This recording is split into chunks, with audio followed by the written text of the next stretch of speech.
There are moments in life, not loud, not filled with tears, not marked by a single threat spoken aloud. Yet with just one signature, they can take away a man's right to be a father, the trust within a marriage, and even the dignity of a human being. That night, inside a suburban mansion so quiet it felt cold, Daniel Brooks sat at a gleaming oak table. In front of him, there were 47 pages of a prenuptial agreement. Not a proposal, not a blessing, but a contract written with one obvious purpose: to remind him that he did not belong to this world. The father of the woman he loved slid the stack of papers toward him, his voice calm, polite, yet sharper than any open insult. If you want to marry my daughter on the salary of a public school teacher, then sign.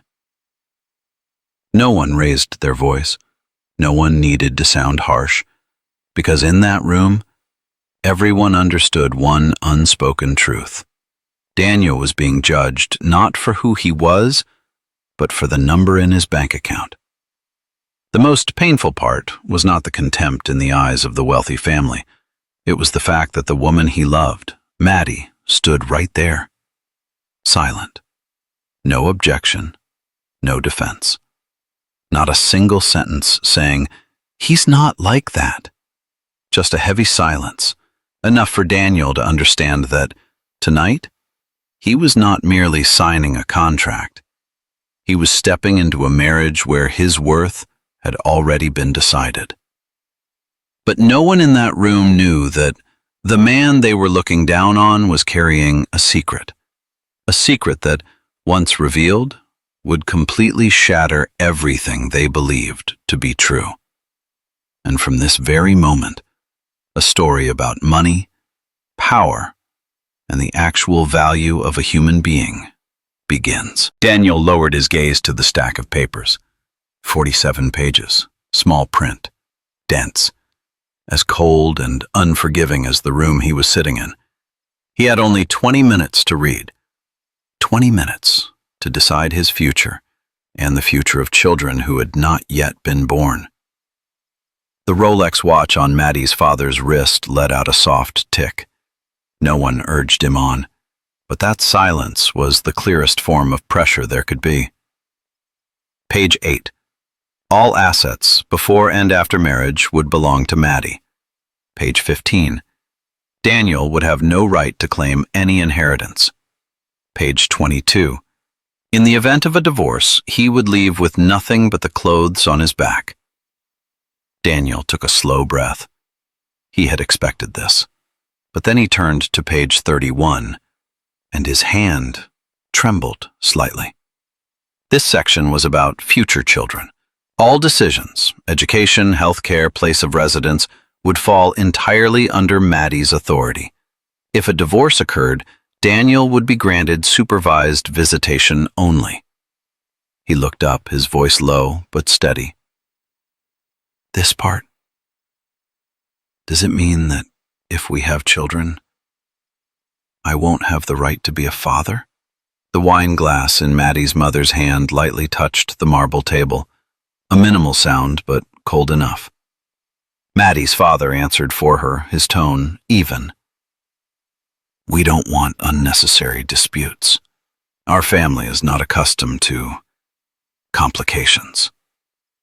Daniel turned to Maddie. Maddie, do you agree with this? She looked at him. Her eyes were tired, not evasive, but not resolute either. I love you, she said, but I have to be realistic. My family built everything over generations. Daniel understood. Reality, in their world, meant money. He kept turning the pages. Page 34. Maddie would have no legal or financial responsibility for Daniel's child from a previous relationship. Ethan, his son, the boy who was at home waiting for his father to return, perhaps drawing messy pictures of a family he believed it was about to be complete. Daniel swallowed hard. Maddie's father continued as if discussing an investment plan.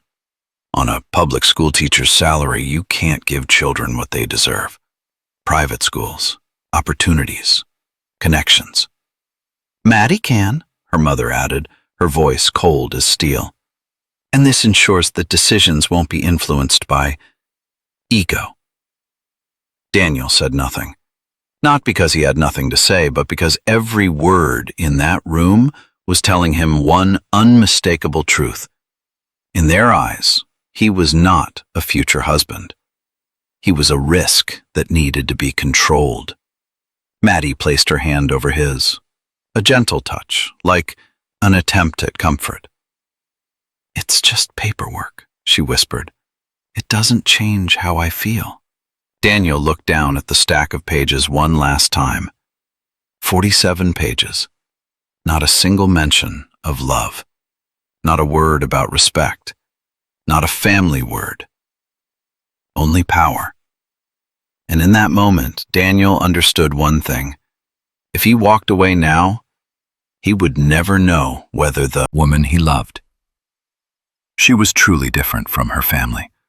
So he picked up the gold-plated pen, not because he accepted being looked down upon, but because he chose to stay, to observe, to see when the polite veneer fell away, when marriage truly began, when money entered every meal, every conversation, what their true selves would reveal. Daniel signed his name, and with that signature, a long and deliberate game of chess officially began. On the drive away from that mansion, Daniel did not think about the contract.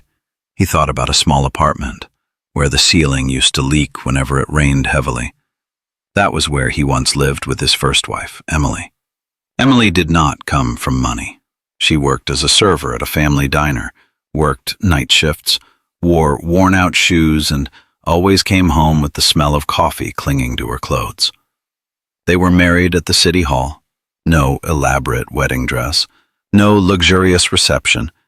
2 rings were bought from a pawn shop, and a few strangers standing in as witnesses. But Daniel had never felt poor. When their son, Ethan, was born, the apartment had only 1 bedroom. Emily placed the baby's crib beside the bed.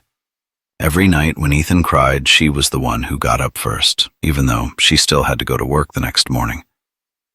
Then illness arrived. Cancer. No warning, no mercy. Insurance wasn't enough.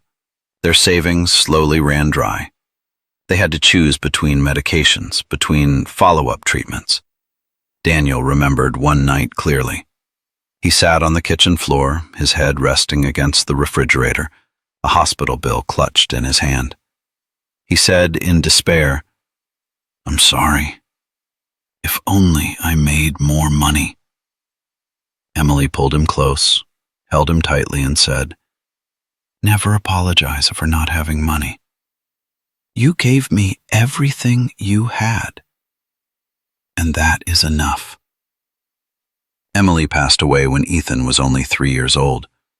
She left behind a child who did not yet understand what loss meant, and a man who had never been taught how to keep living without the woman he loved.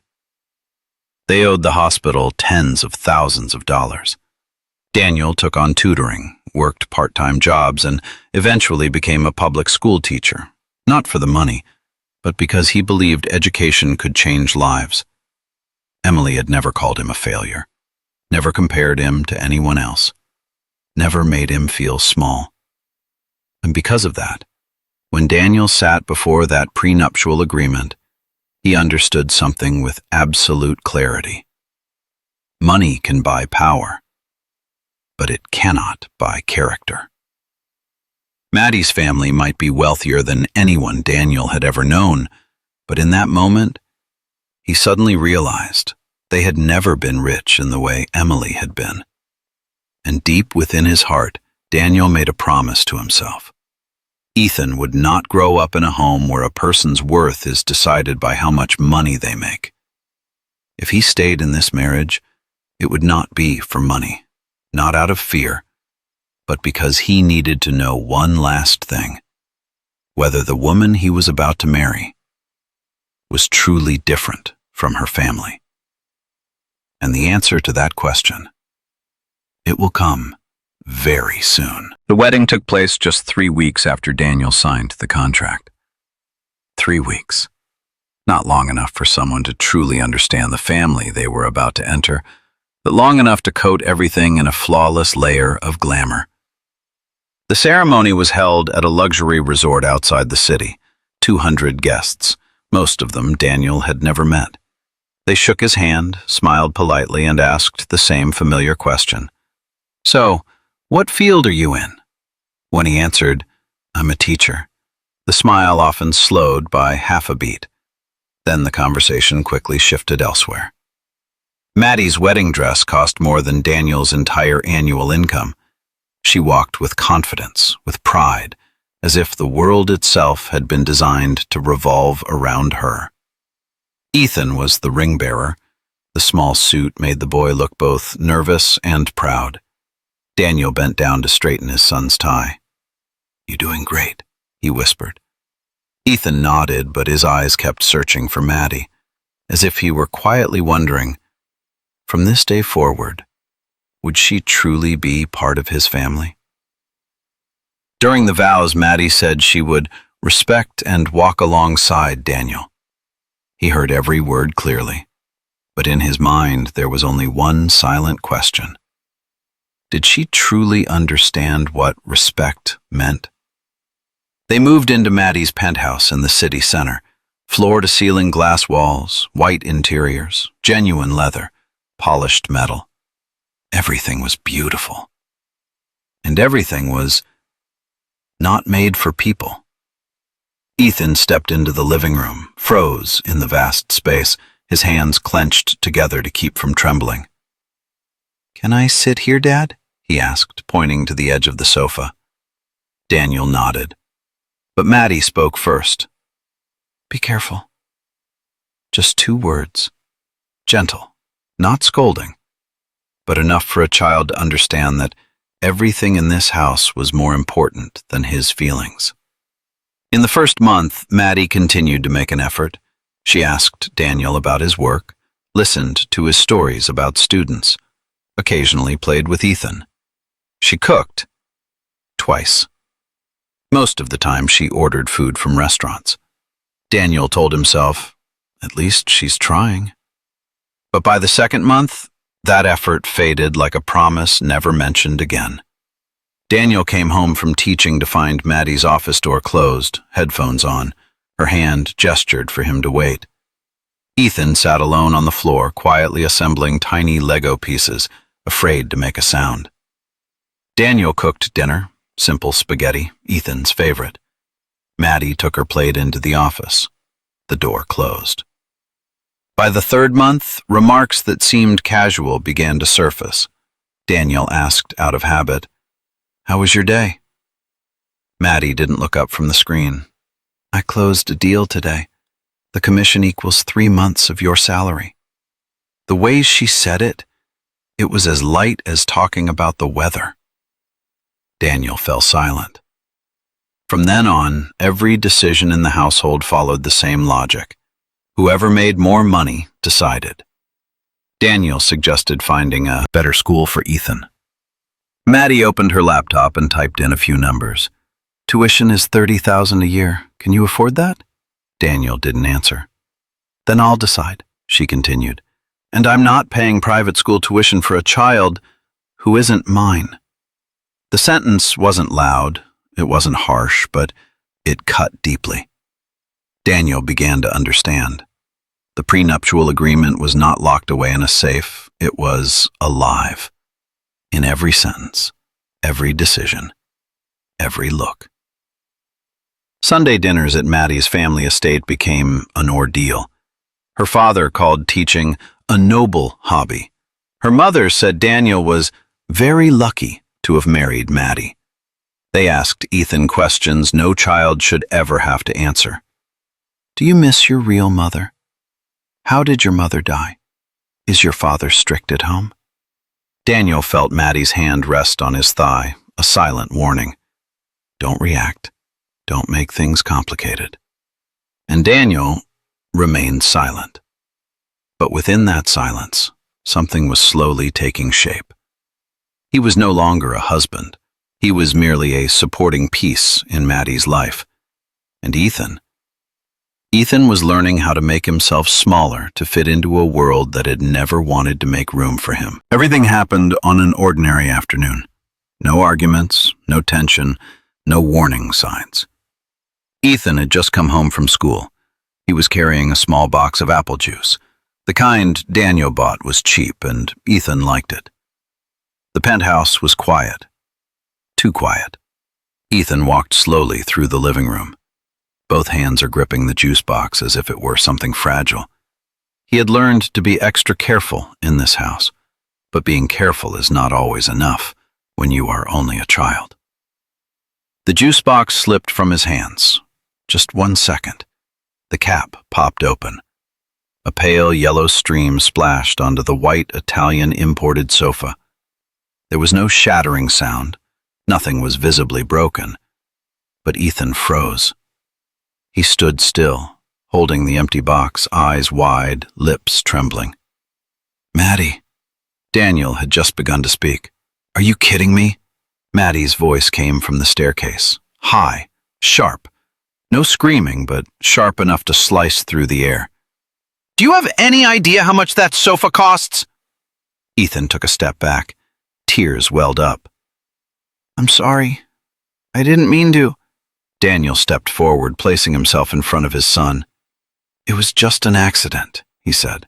"I'll clean it." "An accident?" Maddie laughed dryly. "That sofa cost $12,000. The room went completely silent. 12,000? Daniel repeated, as if the number couldn't be real. "Yes," Maddie continued, her gaze cold. "And your son just ruined it." Ethan burst into tears. I'm sorry. I didn't know."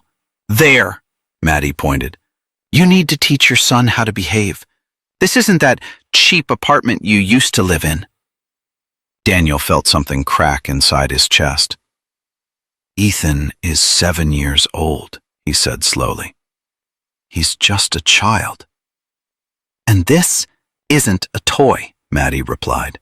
"Everything in this house has value." Daniel picked Ethan up. The boy wrapped his arms tightly around his father's neck, sobbing in small, broken sounds. "I'm sorry, Dad," Ethan whispered. "I broke it." Daniel didn't answer, because he didn't know what words could mend a wound that couldn't be wiped away with a cloth. That night, after Ethan had fallen asleep, eyes swollen red, one hand still clutching Daniel's shirt, Maddie placed a piece of paper on the kitchen counter. A bill. $3,200. "Cleaning and restoration costs," she said. "You should pay half." Daniel stared at the number. "Half? That's still more than your old rent," he said quietly. Maddie shrugged. "Then teach your son to be more careful." Daniel didn't argue. He opened his savings account, the one he had set aside for Ethan, for college, for the future. He paid the full amount. Not because of the sofa, but because he didn't want his child to grow up in a home where every mistake was measured in money. The sofa was cleaned, white again, perfect, as if nothing had ever touched it. But there was one thing that could not be cleaned. Daniel watched Ethan sleep, his small face tensed even in his dreams, and he understood something with absolute clarity. Maddie wasn't angry just because of the sofa.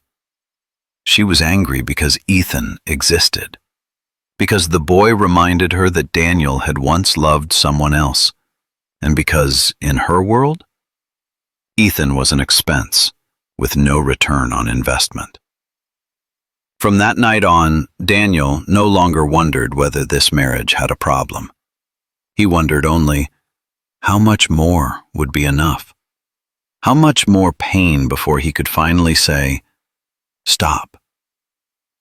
And he did not yet know that the answer would come sooner than he expected. After the sofa incident, the penthouse grew quiet in a way that felt unnatural. Not the calm silence of peace, but the heavy stillness that comes when everyone is avoiding one another. Ethan began to change. He walked more softly, set his glass down more slowly, and asked for permission even before laughing too loudly. Daniel saw all of it, but he didn't know how to fix anything. When the adults in this house no longer treated a child as the center of care and concern. Maddie didn't notice, or chose not to. She continued living at her usual pace, online meetings, phone calls with brokers, discussions about deals and figures that Daniel had never even come close to touching. Every time he entered the room, she raised a hand, signaling him to wait. "Later," she would say. "I'm busy." Gradually, Daniel began to feel like a guest in his own marriage, present only when he did not interfere with her decisions. One evening, Daniel came home earlier than usual. He was looking for batteries for Ethan's TV remote. He opened a kitchen drawer, stuffed with bills, documents, and contracts, and then he saw a neatly clipped stack of papers.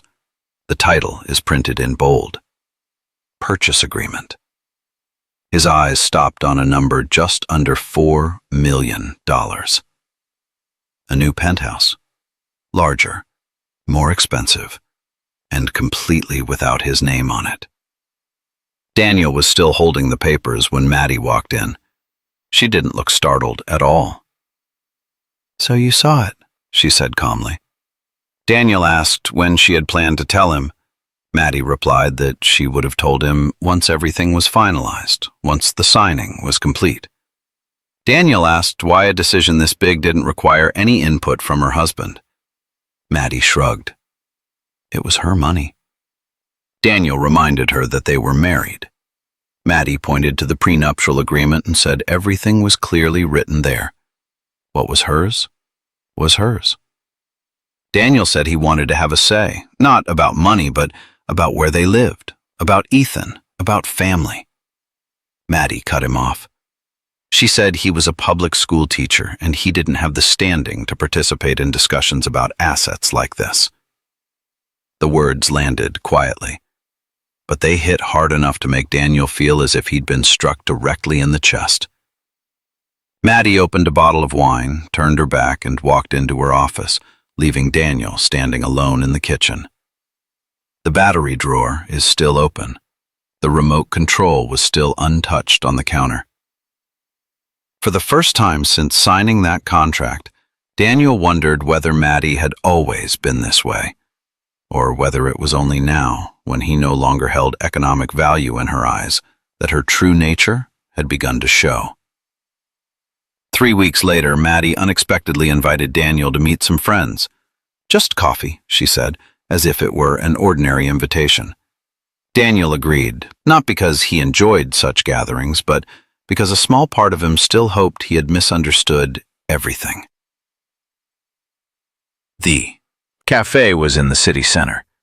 Raw brick walls, hard chairs, expensive coffee. 3 women were already there, laughing loudly, talking about stocks, real estate, and luxury vacations. Daniel ordered a black coffee and listened quietly. Maddie was completely different that day. She talked more, laughed louder, spoke about the new penthouse, about long-term plans. For nearly an hour, she didn't mention Daniel even once. When Daniel stood up to step outside, he didn't expect that what stopped him would be his own name. Maddie was laughing as she talked about his job, about a teacher's salary, about teaching as a simple profession. Her friends laughed along. Someone asked why she had married him. Maddie said he was kind, uncomplicated, that she had once thought money didn't matter. Then she admitted her parents had been right, and how fortunate it was that there was a prenuptial agreement. When someone mentioned Ethan, Maddie said the boy was a bit of a nuisance, not used to nice things, and not her responsibility. Daniel turned and walked out of the cafe. He wasn't angry. He wasn't shaking. There was only an evident feeling that every doubt he had ever had had just been confirmed. But the most painful part was still to come. Before he left completely, Daniel heard Maddie say that she was pregnant. 8 weeks. And she hadn't told him because she didn't want his opinion. It was her child, and she would decide on her own. Daniel sat in his car for a long time. People outside continued moving as usual, as if nothing had just collapsed. But for him, the world had changed in the quietest way possible. For the first time in his life, Daniel no longer wondered whether this marriage could be saved. He knew only one thing for sure. He would not allow his child to grow up in a home where love stood behind power and money. And he also knew that very soon, Maddie would have to face the consequences of the choices she had taken for granted. Daniel didn't tell Maddie that he had heard everything, not because he was afraid of confrontation, but because he understood one thing. There are truths that, if spoken too early, will only be distorted. He needed time, not to punish, but to see clearly who the person standing beside him truly was. That evening, Maddie got into the car as usual, her phone already in her hand, thumb scrolling quickly across the screen. She asked where they were going. Daniel didn't answer. He just drove, his eyes fixed on the road ahead. There was something in his silence that made Maddie stop asking. For the first time in a long while, she put her phone away. The car stopped in front of an old high school. The red bricks had darkened with age. The windows didn't fully close. The schoolyard was empty. It was the weekend. Daniel turned off the engine. "Do you remember this place?" he asked. Maddie looked around, then slowly nodded. She had been here once, at a community fundraising event. Back then, Daniel had been teaching free to children who couldn't afford extra lessons. Maddie had said that day that teachers were undervalued, that society needed people like him. Daniel remembered it clearly, because that was one of the reasons he had fallen in love with her. He drove on. The neighborhood gradually changed. Smaller houses, low iron fences, old cars are parked in front yards. Daniel stopped in front of a peeling blue house. "I grew up here," he said. "My parents didn't have much, but they taught me that a person's worth isn't measured by how much money they make." Maddie didn't respond. She stared out the window, her expression unreadable. The final stop was a cemetery at the edge of town. Daniel knew every path by heart. He stopped in front of a simple headstone, just a name, a birth date, a death date, and a single word: love. "This is Emily," he said. "Ethan's mother." Maddie crossed her arms over her chest. Daniel told her about the final months, about the painful choices when money wasn't enough, about how Emily had never blamed him, not even once.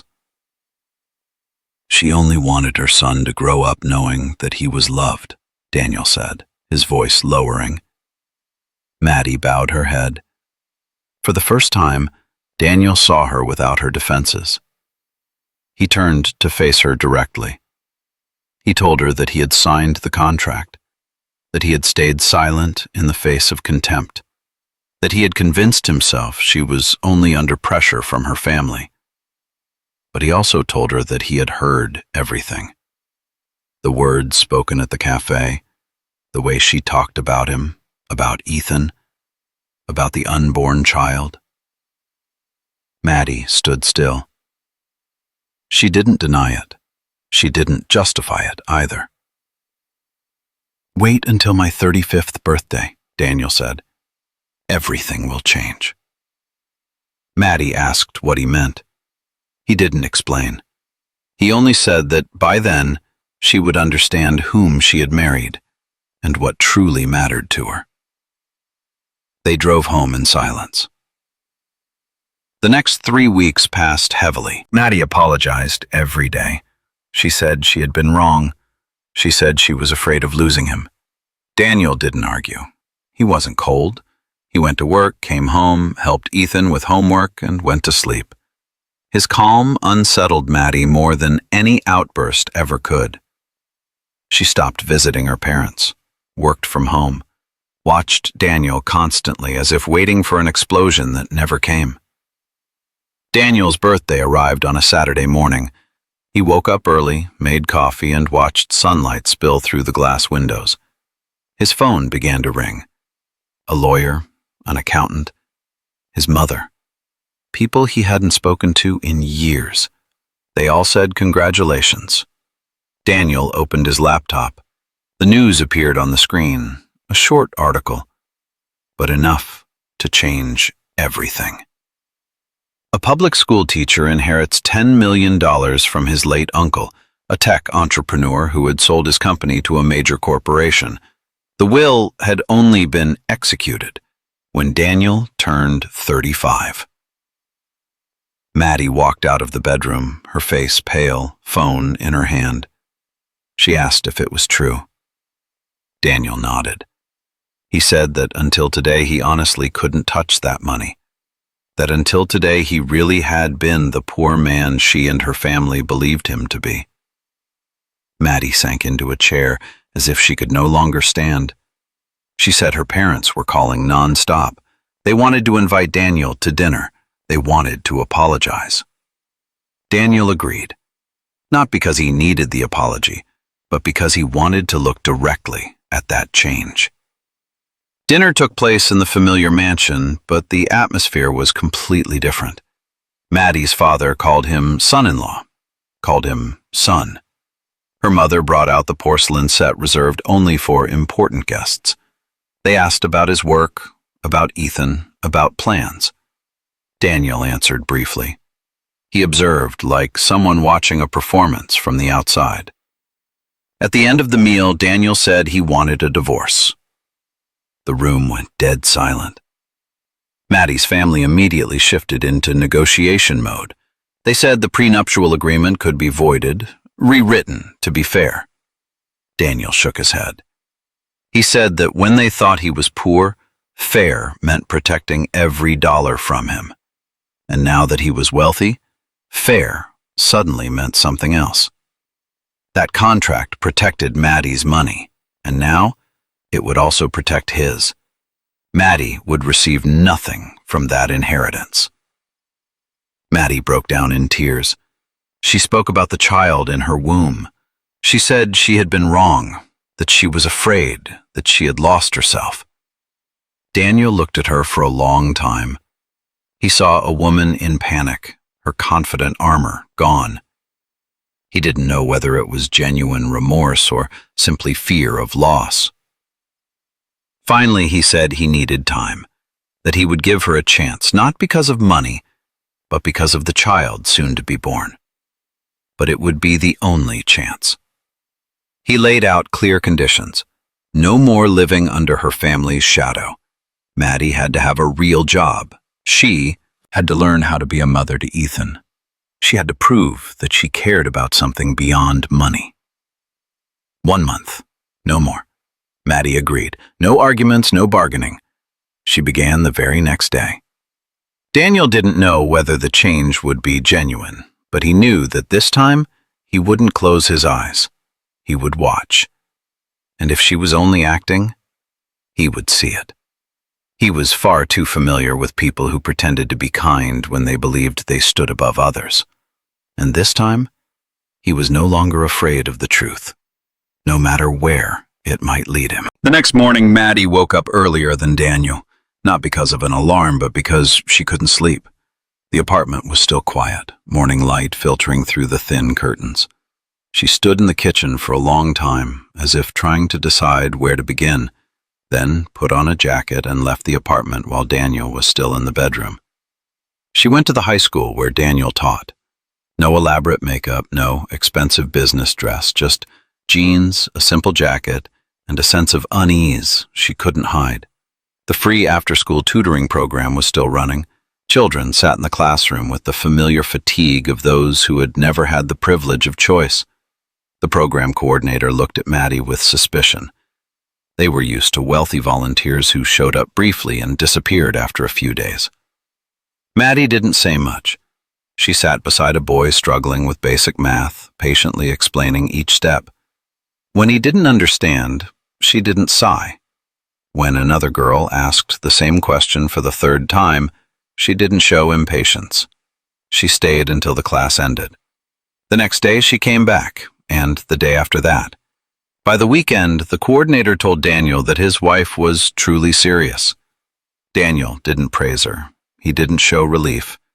He simply took note. In the second week, Maddie focused on Ethan. She picked him up from school every day, asked about things that seemed small, who sat next to him that day, whether he liked recess or art class more. She listened, not nodding while looking at her phone as she had before. In the evenings, she cooked. The first dish was too salty. The second was burned at the bottom of the pot. Ethan laughed. Maddie laughed too, a little awkwardly, but without irritation.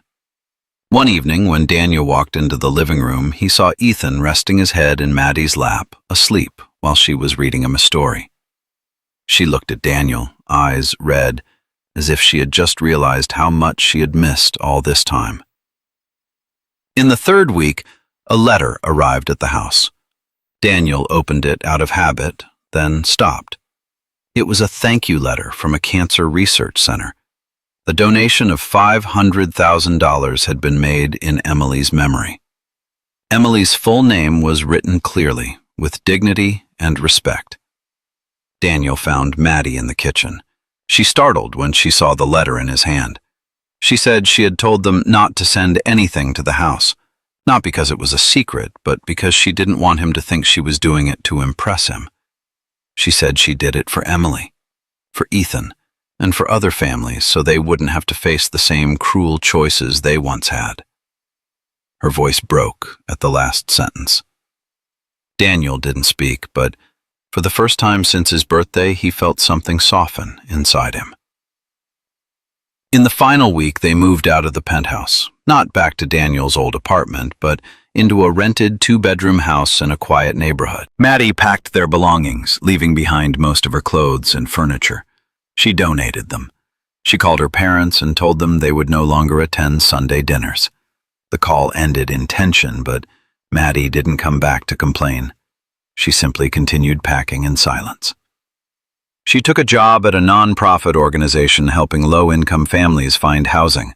The salary was so low that she had to ask Daniel how to create a budget. She learned how to grocery shop, compare prices, and cook simple meals. There were evenings when she was so exhausted she sat staring at the dining table, but she didn't complain. She said that for the first time in her life, she felt instrumental.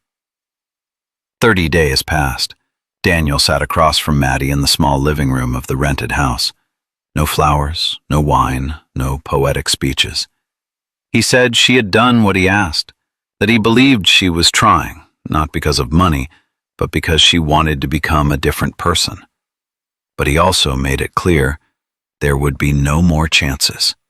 If she returned to her old self, if she ever again treated him, Ethan, or anyone else as inferior because of money, he would leave without looking back.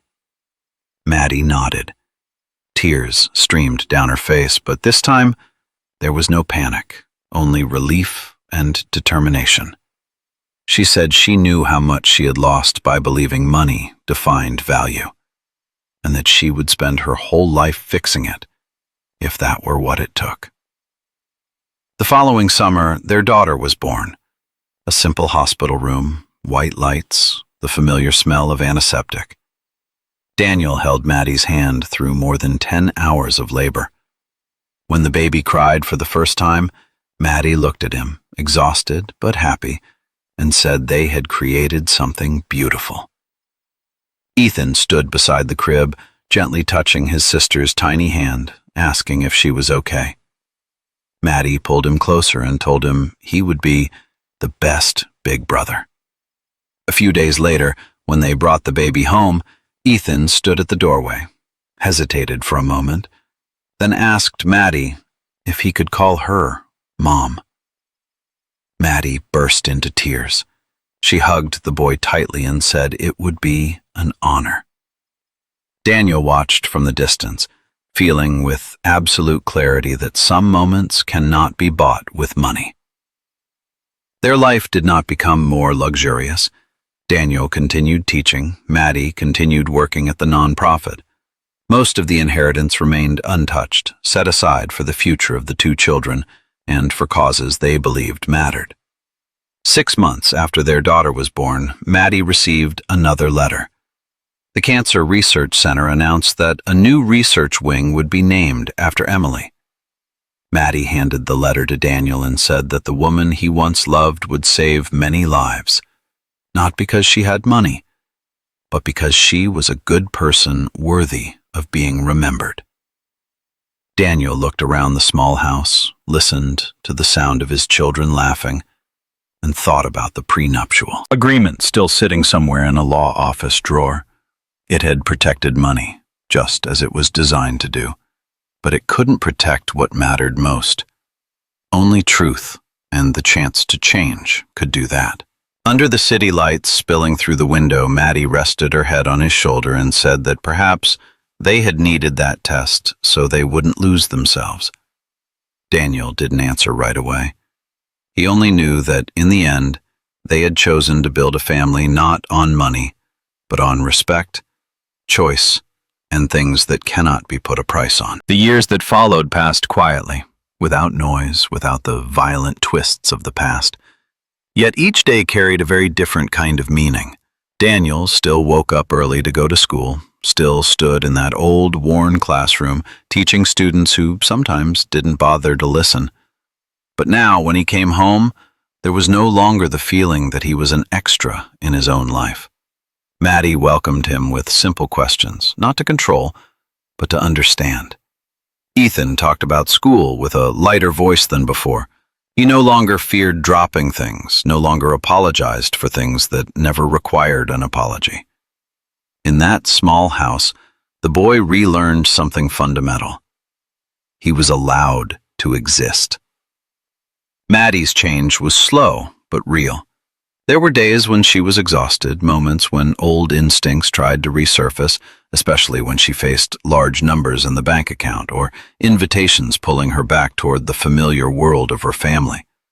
But each time, she would see Ethan doing homework at the dining table or hear her daughter crying to be held, and she would remember the emptiness she once felt in that penthouse long ago. She began to understand that true wealth doesn't lie in how much one can control, but in how much of oneself one is willing to share. Maddie's family gradually reappeared, more cautious, more restrained. There were no more commands, no more open condescension. Daniel kept his distance, not cold, but clear. He didn't need their approval. He only needed them to understand that his place in this family was not something up for negotiation. Maddie stood in the middle, no longer avoiding conflict as before. For the first time in her life, she set boundaries and accepted that not everyone would be pleased. One late evening, after both children had fallen asleep, Maddie asked Daniel whether he regretted giving her a chance. Daniel was silent for a long time. He said that there were still days when he remembered the feeling of being looked down on, still remembered the words spoken at the cafe, and that wounds do not disappear simply because time passes. But he also said that if he had left the moment he could, he would never have known whether people are truly capable of change. And he wanted his children to grow up in a world that believes change is possible, even if it's never easy. Maddie held his hand and said nothing more. She understood that forgiveness is not erasing the past, but choosing to live with it without letting it control the future. She understood that love is not the emotion that flares up on easy days, but the decision to stay and do better on the hardest ones. Many years later, when Grace was older and Ethan was preparing for college, Daniel looked back on the journey with a very different feeling. The prenuptial agreement still existed somewhere, like a relic of a long misunderstanding. It had once been a symbol of suspicion and control. Yet ironically, it became the test that forced everyone to confront who they truly were. It protected money, but it could not protect self-respect, love, or family. Those things are protected only when people choose to do what is right. One night, Maddie said she used to believe money was what made her safe.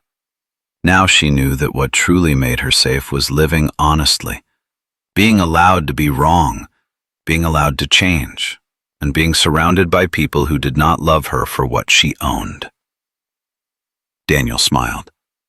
He thought of Emily, of years marked by scarcity, yet filled with kindness, and he knew that the circle had finally closed in the most peaceful way possible. Outside, the city was still lit, still moving to the rhythm of money and ambition. But inside that small house, a family had been built, not on power or contracts, but on respect, responsibility, and choices repeated every day. This was not a fairy tale. It was the story of people who nearly lost one another, but ultimately chose to stay, and to become better. That night, when everything had grown quiet, Daniel stood alone on the small porch, watching the streetlights spill their glow onto the empty road. A light breeze passed through, carrying the scent of damp grass after the rain. He thought about the road he had traveled, about the man who once sat before 47 pages of paper, feeling himself reduced simply because of the number tied to his salary. He realized that what had hurt him most back then was not the risk of losing money or rights, but the feeling of not being seen as a whole human being. Maddie stepped out behind him, pulling on a light jacket. She stood beside him, silent, for a long time. Finally, she spoke, her voice low and slow, as if she were speaking to herself. She said that she once believed money was what gave her control over life, what kept fear at bay. But that very control had made her distant from the people closest to her. She had confused safety with power, value with numbers, and it had taken real loss for her to understand that. Daniel didn't answer right away. He looked toward the children's bedroom window where the soft glow of a nightlight spilled outward. He said he had never expected Maddie to be perfect, or to abandon who she once was completely. All he had ever needed was respect, the feeling that he and the children were not secondary conditions in her life. Maddie nodded. She said she would never forget what it felt like to stand on the edge of losing everything, and that this memory would remind her of the kind of person she needed to become. Time passed, not fast, not slow. Old wounds didn't disappear completely, but they no longer bled. They became quiet reminders of a lesson both of them had paid dearly to learn. Daniel continued teaching, not because he lacked other options, but because he still believed in the value of that work. Maddie continued working with families who had been less fortunate, and each time she helped someone, she remembered the person she might have become had she not stopped in time. One evening, after Ethan had fallen asleep and Grace was resting peacefully, Maddie asked Daniel whether, if he could return to the moment before signing that contract, he would do anything differently. Daniel thought for a long time before answering that he would probably still sign it. Not because he agreed with how they had treated him, but because without that moment, he would never have truly seen who Maddie was, and Maddie would never have truly seen herself. Sometimes, he said, the truth only appears when we are placed in the harshest situations. Maddie squeezed his hand tighter. She said that the contract had been created to protect money, but in the end, it became a test of character. It didn't teach her how to safeguard wealth. It forced her to learn how to hold on to people. Daniel smiled. He understood that not everyone is given a chance to make things right, and even fewer have the courage to change when the truth is laid bare so clearly. The next morning, the small house woke again to familiar sounds. Ethan rushed about with his school bag, Grace cried to be held, Maddie moved about the kitchen, and Daniel stood watching it all with a deep sense of calm. Their life was not perfect, not glamorous, but it was real. And for him, that was enough. This story does not say that money is evil or that wealth is wrong. It simply reminds us that money should never be the measure by which a human being is valued. Because when everything else is taken away, the only thing that remains is how we treated one another when we had the choice. And sometimes, the greatest lessons in life do not come from what we gain, but from the moment we dare to face the truth, accept change, and choose to be kinder, even when no one forces us to. If you've stayed with this story until the very end, thank you for being here. If it gave you something to think about, please leave a like to support Deep Life Tales. Share this story if you believe someone needs to hear it today, and leave a comment to let us know your thoughts. And don't forget to subscribe to continue walking with Deep Life Tales through future stories about people, choices, and the quiet moments powerful enough to change an entire life.